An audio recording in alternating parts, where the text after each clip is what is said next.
తేనెటీగలాగా కుట్టి తీపి మంట రేపుతావు, పువ్వులాంటి గుండెలోన దారమల్లె దాగుతావు. నేనేనా నీ రూపేనా?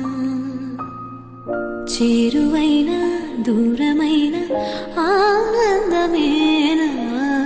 చేరువైన దూరమైన